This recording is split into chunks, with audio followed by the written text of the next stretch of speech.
Guys, I cannot contain my excitement right now. This is a big day. The last time that an official mainline Halo title was on PC was back in 2007, and that was Halo 2, and you had to have Windows Vista.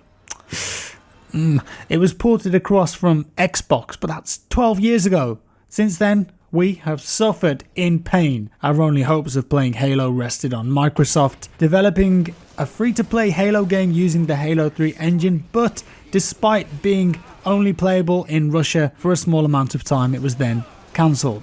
If you remember way back in September of 2016, I made a video about something called Halo 5 Forge, and that was a Halo editor that was available on PC and actually allowed you to play custom games. It was really the only small carrot on the end of the stick of Halo that we've had in ages, but sadly you couldn't just load up multiplayer and matchmake into a game. It didn't work like that. Modders even tried to bring a PC Halo game to life, but of course Microsoft eventually stepped in and nipped that one in the bud pretty quick. So despite being able to get our toes wet in the Halo editor, we've really been left waiting when it comes to Halo on PC for over a decade. Until now. Yes, okay, get this. In November of 2014, Microsoft launched the Master Chief Collection on Xbox. Originally, it consisted of Halo Combat Evolved, which was the first game, as well as Halo 2,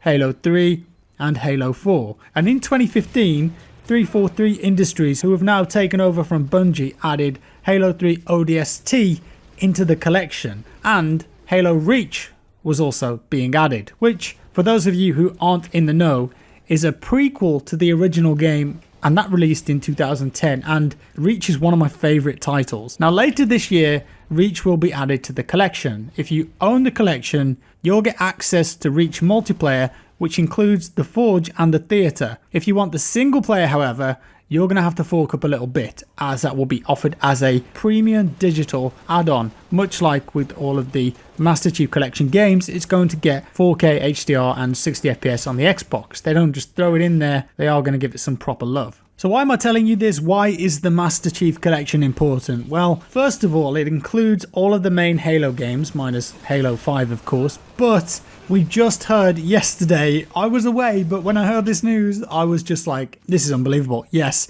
it's coming to PC in its entirety. Now that is just huge news for me and for the Halo community. Microsoft is doing it a bit differently on PC though. They're going to launch the games in chronological order rather than just offering them up all in one go. Interesting. That means that the first game we're going to be able to get our hands on is Halo Reach, and then Combat Evolved, Halo 2, 3, followed by ODST, and then finally Halo 4. And the idea for this is that with a staggered schedule, it will be able to ensure that each game is where they want it to be when it comes to PC, and you'll have a chance to experience them individually rather than just being shotgun blasted with the whole lot and you just can't decide what to do. What we don't know, however, is how spread apart these games are going to be. Will they release Reach and then just carry on working on the ports of the rest of the games? Hard to say really. It could end up being a year or maybe 2 before the whole catalogue is fully released. I'm just guessing here.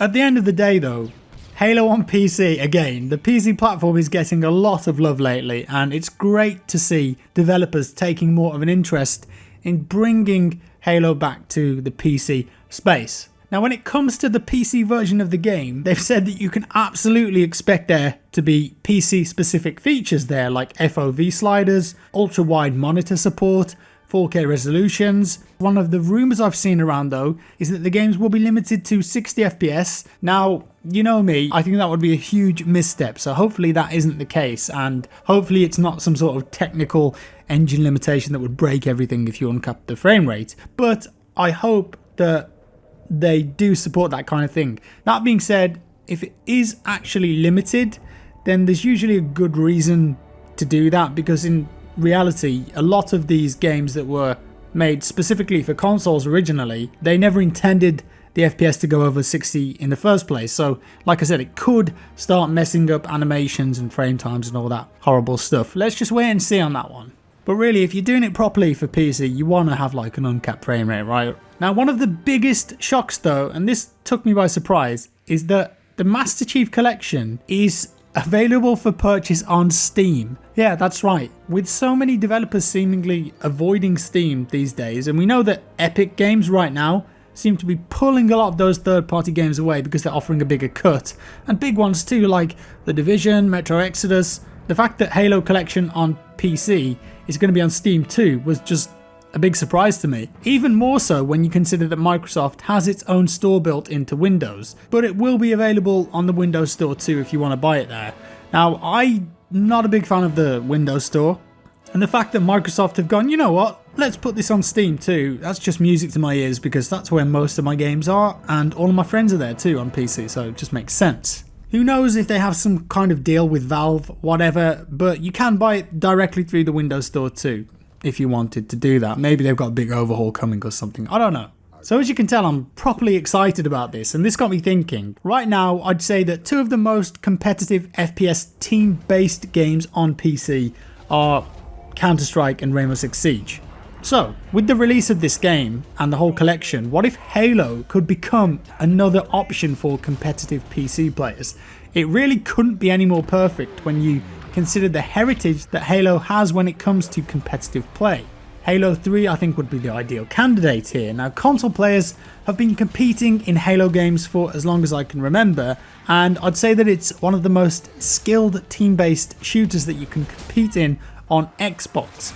PC players have had their taste of Halo in the past, but it's been a long time, and I could honestly see a real scene developing on PC, and it'll be really cool to see if any sponsors or Microsoft themselves host some tournaments or do some interesting things here. Now, Microsoft have taken a real stand over the past few years with their gaming catalogue. If you bought an Xbox exclusive game, then you could also play it on PC. If you want to play Sea of Thieves on your sofa with your feet up, but then go upstairs in your office and jump on PC with some friends later that day, then you can. With games like Forza Horizon, it's also a huge plus that you're able to play the same game on two platforms with your progress carrying across. But this is something different though, because although you may own the Master Collection on Xbox, you're going to need to buy it separately if you want it on PC.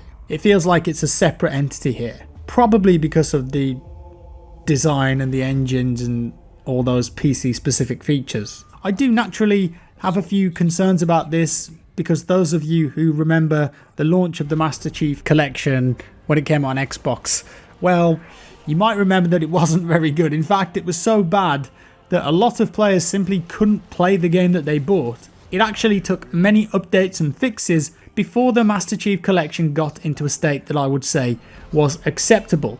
Of course, that was some years ago now, and providing they're putting dedicated teams behind this PC version, we should be okay. And get this, the PC version is being developed by a couple of studios, one of which is Dundee-based Ruffian, which have most recently worked on Crackdown 3, and also London studio Splash Damage, who've previously worked on games like Dirty Bomb and Gears of War. And I know that Splash Damage are really focused on PC stuff, and with them I feel pretty comfortable that the PC version is going to be good and it will have all those features that we kind of expect. Right now though, we don't know how much the whole game or total package is going to cost, but honestly, PC players have just waited so long for a Halo game to come back to PC that the idea of getting multiple of them at once, even older games, is so exciting that they'd probably pay quite a bit of money for it. I know I would. I don't think that this is going to be full price though when the pricing does finally get revealed, and it's available on the Steam market right now just with a coming soon notice. But you know what do you guys think? Are you excited for Halo to return on the PC? How long is this actually going to take? Later this year we're going to get Reach, but how long before we actually get Halo 2 or 3, for example? 6 months? A year from now? I hope it's worth the wait, and for now we'll all just have to be on the lookout for the release date. Either way, I am absolutely buzzing about this, and Halo Infinite, of course, that's coming up. It looks like that's 100% going to be on PC now with its own port, and if they do release a new Halo game on PC at the same time as Xbox, then I think that's brilliant. But yeah, maybe that's just me. But there it is, guys. Let me know your thoughts down in the comments below. If you liked the video, give it a like. If you didn't, a dislike. Subscribe for more, and I'll see you in the next one.